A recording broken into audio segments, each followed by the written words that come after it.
This weekend has been absolutely insane. This is gonna be the last warning that I have for you. So much data in this video, please watch it till the end. So without any further ado, let's just jump straight into this, move to the computer screen. Because of this, also, our trade is doing slightly better on Ethereum, but it's nowhere near what we wanted, and it's just consolidating for the most part. Same thing with Bitcoin, really just pushing a bit higher, 68.5. Right now, main resistance, 69, and then possibly we're going to be retesting this week, this current high, which is just this resistance here, which is what we want to break to attempt the all-time high breakage. But that's about it technically. But now technicalities this week, they don't matter, because what is happening this week is absolutely ridiculous. So this could be the catalyst we've been waiting for. So many catalysts. So let's just jump straight into this. Remember, guys, that with my exclusive link down in the description of this video, you can claim up to 42% discount on trading fees on Bybit, because as you can see, I'm trading on Bybit with big money, so I trust them, and you can lower your fees by simply using my link down in the description of this video. And you can also use these bonuses here, up to $30,000 initial deposit bonuses, for your own good. So anyway, let's just move on, because what matters is this right here. I will just go through everything from the least important to the most important. First of all, Biden has dropped out, finally. I mean, it was unavoidable. And at the point when actually Biden dropped out, if you pay attention to the price more accurately, you will see that the price first crashed tiny bit. It went from like 67 down to like 66,000, but then it pumped. You know when it pumped? And the pump actually came when Biden endorsed the replacement. Really? And the replacement is Kamala. And even Robert Kiyosaki posted right here, what a joke. Historic, like this Kamala, you know, if you don't know who she is, this is like even a bigger, like the bigger joke than Biden is Kamala. So therefore, markets have pumped, because initially it just put in some kind of an uncertainty that, you know, of course Trump is going to win against Biden, but then, you know, there's going to be a replacement. What if, you know, there was going to be some idiots voting for someone else? So anyway, so therefore there was some kind of uncertainty, and now and then once it was just, this uncertainty was closed, the price just pumped. So anyway, so this was the first piece of news, and I mean, it was obvious, it was coming, so therefore there was no big effect. But what matters the most, guys, one of the things, and then I'm gonna get to the juice of the juice, and that is the Ethereum spot ETF, which is launching tomorrow. And I mean, this is huge, not just for Ethereum, but for the entire market. And what matters is the volume, because quite frankly, there's a lot of fear right now that Grayscale is gonna dump a lot, because look at the fee structure of Grayscale, 2.5%.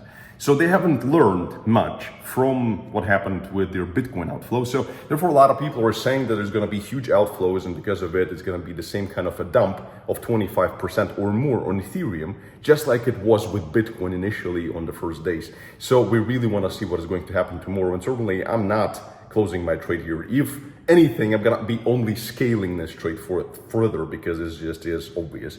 However, it is worth mentioning that the Grayscale slashed its Ethereum mini trust fees. A lot of people are saying, oh, it's actually not 2.5%, it's 0.15, which is one of the lowest. Yes, but it is for their Ethereum mini trust, not for the main one. Main one stays 2.5. So I don't know why they're doing it like this. Why cannot they just reduce and make it competitive for everyone, the main one, so we avoid all the outflows? Not sure. So this is something that maybe people will just get out of that one and go into this one, because there doesn't seem to be any limit, except for if you want to get 0% fees for like 6 months.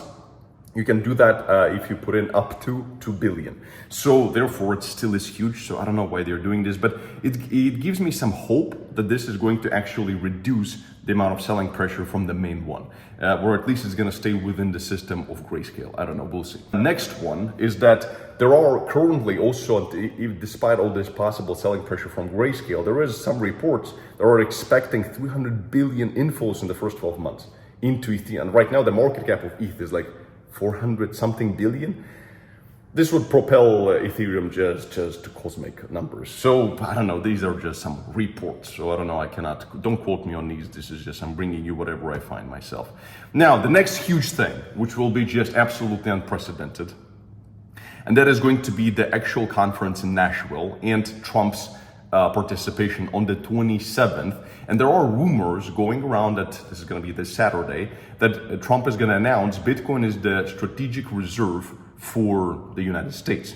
And, as he has been saying, that his experience with Bitcoin and crypto has been eye-opening. And he said that he doesn't want to be responsible for another country taking over this sphere. And who is the other country? Or there is more reports and more speculations and more rumors right now with 1.2 million views that China is likely to unban Bitcoin in the fourth quarter of this year. Let the games begin, because if that's going to be the case, there's going to be a fight and Donald Trump wins and he actually starts doing something in this direction of the strategic reserve. Guys, $1 million per Bitcoin is like this, it's like hello. So it's simple. So a lot of people are going to say this is impossible, it cannot happen. But remember what people said 5 years ago, about an ETF. People said the same thing about the exchange traded fund, and guess what? It happened. So will this happen too? Was this the plan all along? Was it all orchestrated? I don't know.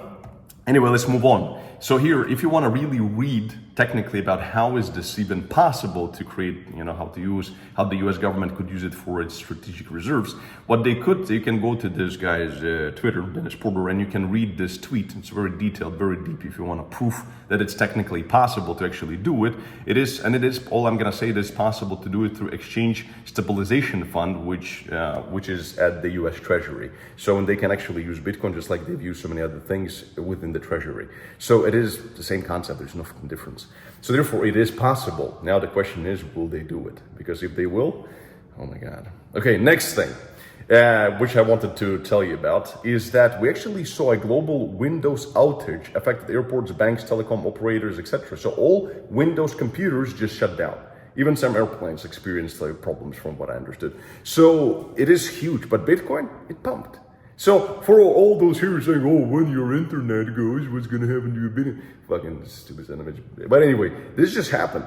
Okay, of course, it's not all of internet, but it is all of Windows. It is absolutely monumental. Bitcoin pumped.